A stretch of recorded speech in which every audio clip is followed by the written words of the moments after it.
Scenes at BMO Field in Toronto, Canada. The Reggae Boyz stunned CONCACAF as they rose from the ashes to complete a historic comeback against Canada to book their place in the CONCACAF Nations League semi-finals and the 2024 edition of Copa America. Trailing 2-1 going into the second leg, the job became tougher 25 minutes in when Alphonso Davies gave the Canadians the lead on the night 3-1 on aggregate.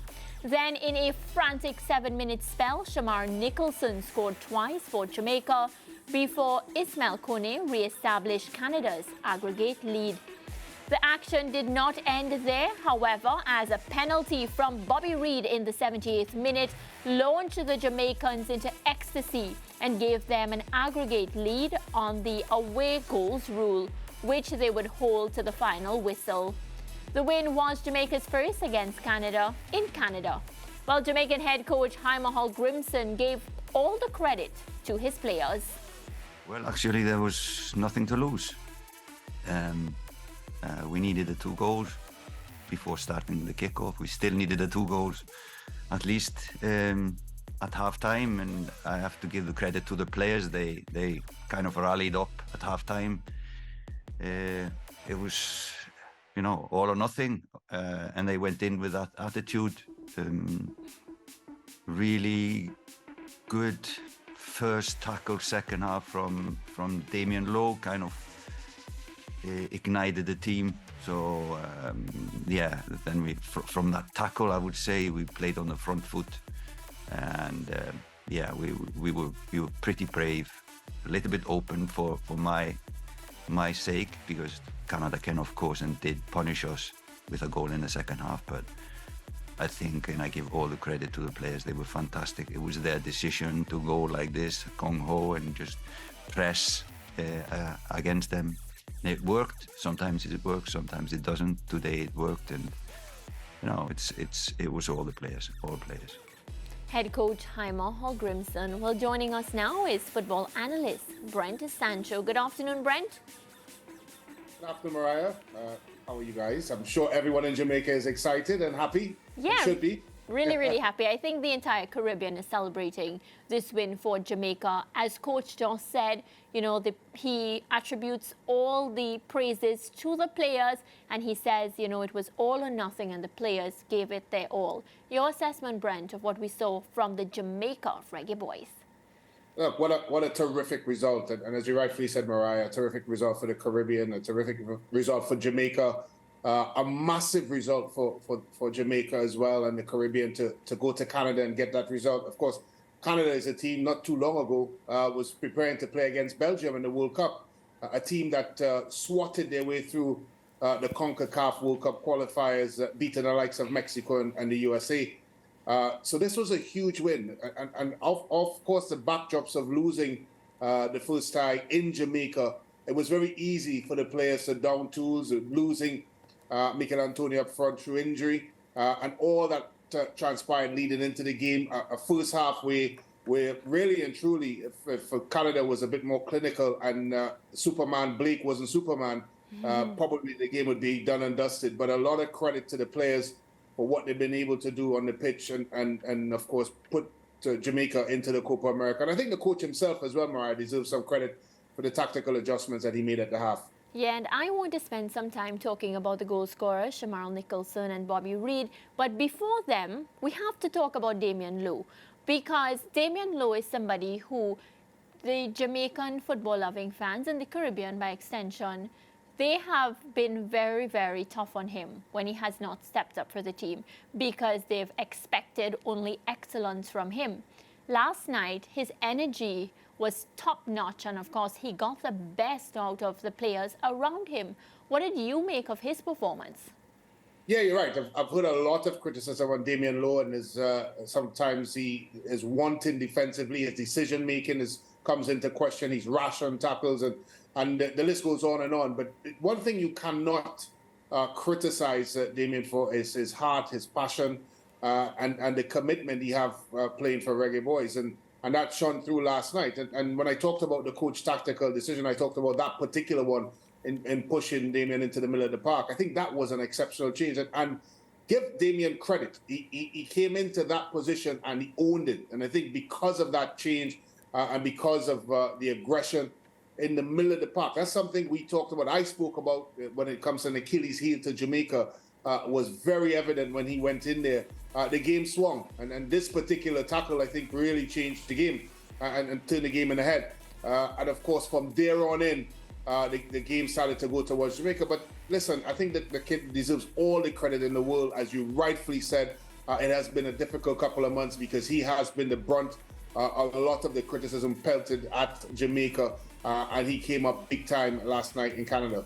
Yeah, and Shamar Nicholson, as we're talking about players coming up big time, Shamar Nicholson has been very, very crucial where the goal scoring is concerned for Jamaica. He picked up key goals in the last 2 games. When coach was asked about him, he spoke about him being an emotional player and that, you know, his emotions, of course, is because of his passion brands. And we saw that in the fact that, you know, he's been consistently getting the goals for Jamaica.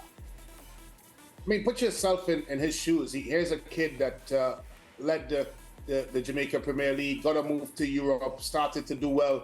And then, of course, Jamaica started to recruit players, one in particular, Mikel Antonio. He couldn't, which means limited playing time for Shamar. And I'm sure somewhere in his head along the journey, he'd be thinking, well, you know, in any other circumstances, he would be started. But he kept plugging away. He kept believing. And his night, well, not just his night, because he scored in Kingston as well. But this series really typifies that of someone that, you know, held his course. It was very easy for him to throw his toys out the pram, but he didn't. He stayed focused and he came up huge. I mean, 3 goals in 2 games is a massive return for a player that's been at the peripherals for Jamaica for such a long time. And it just speaks to the fact that now when you look at it from a whole perspective, Mariah, Jamaica is actually showing of a team with depth, with credibility, and certainly with credit that could go on and do well, not just in the Nations League, but possibly in the Copa America as well. Yeah, sounds good, Brent, and especially happy for Shamar Nicholson, because I think for a long time he hasn't delivered in the way that many expected him when he came to the fore and became part of this Jamaica setup some years ago. There have been suggestions as well that the fact that he's been given more playing time in recent times is actually making the difference. But I want to get your thoughts, Brent, on some critical calls made by the Mexican referee Cesar Ramos in that game last night, starting with the second goal from the Jamaica, suggestion from the Canadians that there was a foul in the build-up, the 2 yellow cards that ultimately led to the red card for Demarai Gray, and of course the handball that led to the penalty for the Reggae Boyz that ultimately decided the tie. Fortuitous. I mean, some of the calls were fortuitous for Jamaica. I do think that the build-up to the goal, there was a slight tug on Kone for the second goal, and I don't think that was a penalty. And it was a very soft penalty as far as I'm concerned. Yes, I know a lot of people would argue we've seen them given, but I still maintain the fact that was not... Before you move on, Brent, let's just see if we can follow the footage here. That's the slight tug that you're talking about, leading to the second goal for Jamaica. Yeah, it was a slight tug. There's no doubt about it. Would you have called it a foul? I think it's a foul. I think it is. But look, I from where I sit, the mere fact that he didn't call it, I didn't have a problem with it as well. Because at the end of the day, I do think Kone went on a bit soft. But if you peeled it back, and in the world that we live in now, in the VAR world that we live in this world of everything is being called, it is a foul. From where I come as a former player, that knowing what transpires in the field, it is a soft but not a call from where I sit. And that would put it into context as it relates. It's something that I can see why Canada could feel aggrieved about. And from where I sit as a West Indian and being happy for the Jamaican team, I think it's you go on, you play on. Yeah, and let's talk about the handball now that led to the penalty. Yeah, I don't think it is. I mean, for many reasons. One of which is when you look at it here, I don't think one of the interpretations for the rule is that, of course, trying to make your body bigger than it is, an unnatural position.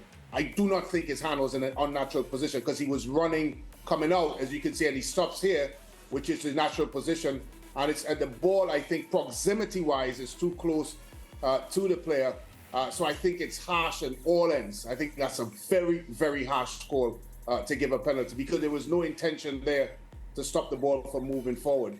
But again, as I said in the first question that was asked, in this world that we live in with VAR, which has completely put the game on its head, all the things that I knew as a player that was not a foul and was part and parcel of a football match has all changed.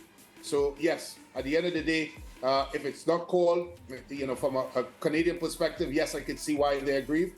But from where I sit, in the world that we live in now, that is football and VAR and all those different things, it probably would have been called if it was pulled back and it was in the EPL.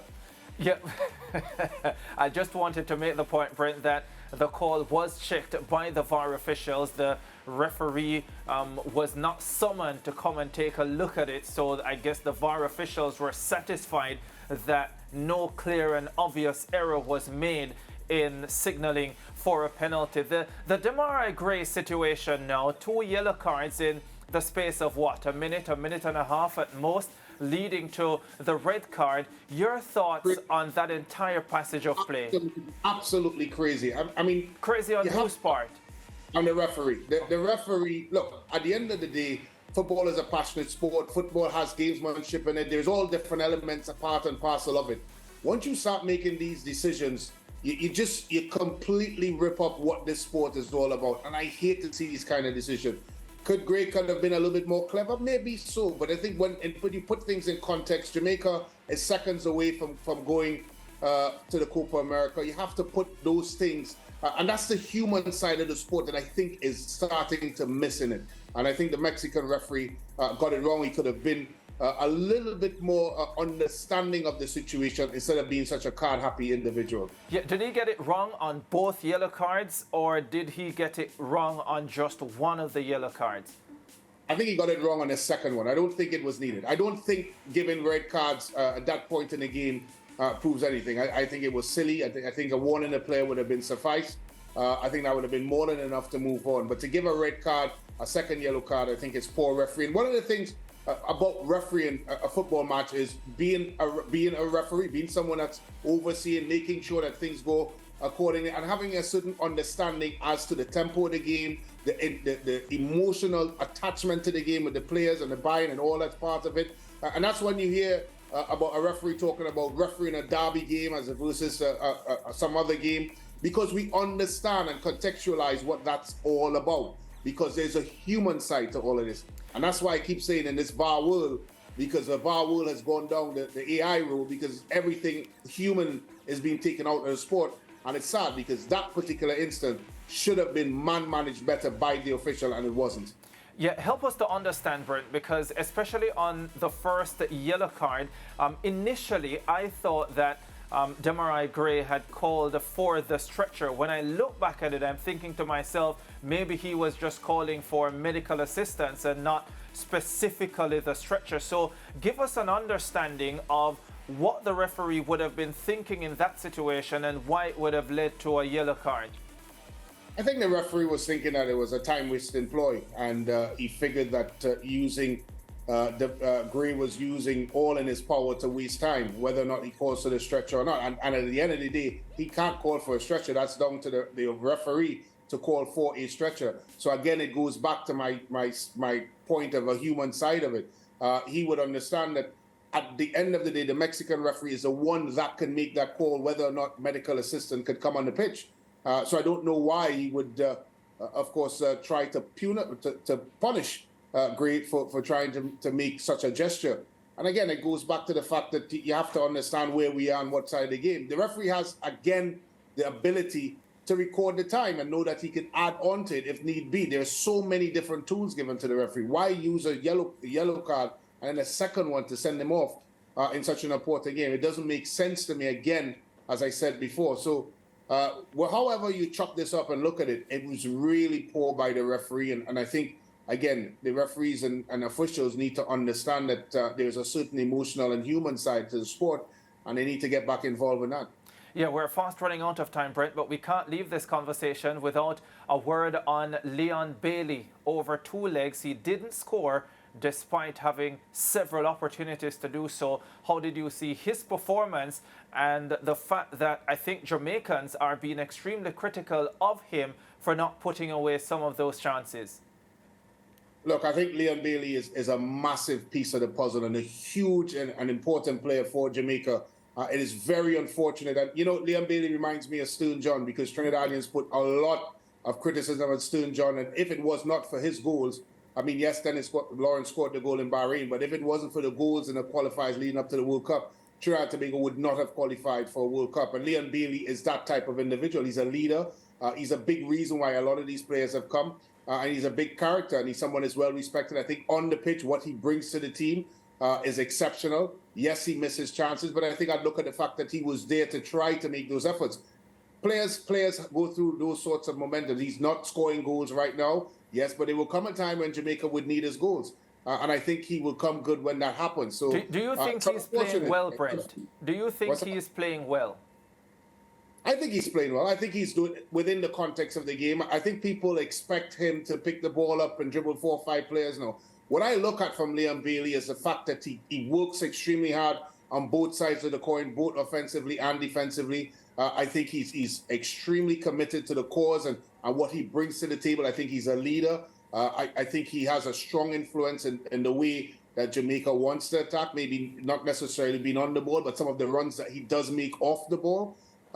Yes, he can do better in some circumstances when he does have it.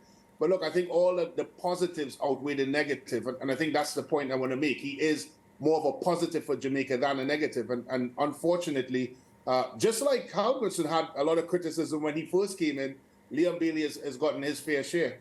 Yeah, all right, Brent, we have to leave it there. Of course, that Mexico qualified for the CONCACAF Nations League semi-finals as well. It took a last-minute goal for them to equalize an aggregate 2-2 against Honduras, and then when they went to penalties, they came out with a 4-2 victory. So the semi-final lineup will have Jamaica against the USA, and Mexico will take on Panama. The CONCACAF Champions League finals, as they call it, final stage is really what it is. The last 4 set for March 21 to 24 in 2024. And of course, in that period as well, the 23rd of March next year, Trinidad and Tobago will play Canada in the play-in tie. The winner of that to be one of 6 teams going through the 2024 Copa America, and the Copa America draw set for December this year. So the likes of Jamaica, who has already qualified, automatically